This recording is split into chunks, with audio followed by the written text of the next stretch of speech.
When they fled from Coruscant, Yoda left their destination to Bail Organa.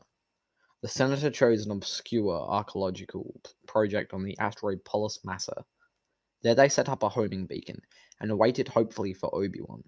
With nothing to do but wait, Yoda automatically found a quiet room and sat down to meditate. The being who had been trying to contact him surely could not reach through the newly strengthened fog of the dark side, but the habit had become strong. And to his surprise, this time the contact succeeded. Qui-Gon Jinn! No wonder the presence had felt familiar. Still much to learn, there is. Patience, Qui-Gon responded. You will have the time I did not. With my help, you will be able to merge with the Force at will, and still retain your individual consciousness. Eternal life, Yoda marveled. The story of Darth Plagueis was true, in a way. The ability to defy death can be achieved, but only for oneself. It was never accomplished by Darth Plagueis, only by a shaman of the Whills, and it will never be achieved by a Sith Lord. It is a state acquired through compassion, not greed. To become one with the Force and influence still have. The thought was stunning. A power greater than all it is. Yoda bowed his head. A great Jedi Master you have become, Qui-Gon Jinn. Your apprentice I gratefully become. He felt the former Jedi's approval just before Bail Organa entered to tell him that Obi-Wan was landing. The contact was broken, but Yoda knew that Qui-Gon would have no future difficulty in reaching him now that he had done it once. Excuse me, Master Yoda. At least some good news there was to tell Obi-Wan. Obi-Wan Kenobi has made contact. The conference room on Bail Organa's Star Cruiser looked exactly like every other conference room Obi-Wan had ever sat in. He didn't want to be there.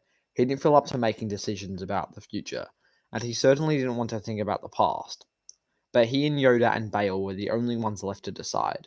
So there he sat, trying to make his tired brain think about what to do with the body of his best friend's wife and with the two infants who were perhaps the last hope of the galaxy. To Naboo, send her body, Yoda said. Pregnant, she must still appear. Hidden safe, the children must be kept. Some place where the Sith will not sense their presence, Obi-Wan said. Split up, they should be. My wife and I will take the Bail Organa raised his head. My wife and I will take the girl. We've always talked of adopting a baby girl. She will be loved with us. Hidden in plain sight, Obi-Wan thought, and nodded. What about the boy? To Tatooine, to his family, sent him.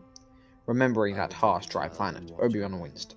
But there was nowhere else, and Tatooine was a world on the margins. The Hutt crime lords who ruled it had never been part of the Galactic Republic, and they would keep their distance from the Empire as well. I will take the child there, and watch over him, Obi-Wan said. He looked at Yoda, wanting reassurance he knew Yoda could not give him. Master Yoda, do you think Anakin's twins will be able to defeat Darth Sidious? Strong the Force runs in the Skywalker line, Yoda replied. Only hope we can. He looked at Bail. Done then, it is. Until the time is right, disappear we will. Bail nodded and left to give orders to his pilot. Obi-Wan rose to leave as well. Wait a moment, Master Kenobi, Yoda said. Obi-Wan turned, thinking, what now? In your solitude on Tatooine, training I have for you. Training? He had never heard of any Jedi training for masters. Yoda smiled. An old friend has learned the path to immortality. Your old master, Qui-Gon Jinn. Qui-Gon? Obi-Wan stared. But how? The secrets of the ancient order of the Whills he studied, Master Yoda said. How to commune with them, I will teach you. I will be able to talk with him? Yoda nodded, and some of the old grief that had lived with Obi-Wan since his master's death lifted. How to join the Force, he will train you. Your consciousness you will retain, when one with the Force. Even your physical self, perhaps. How ironic that we should ever discover this power now, when the Jedi are no more, Obi-Wan thought. Then he looked at Yoda. The Jedi were not gone, not yet. He heard the thin high wail of an infant echoing down the hall, and almost smiled. There was still hope for the future.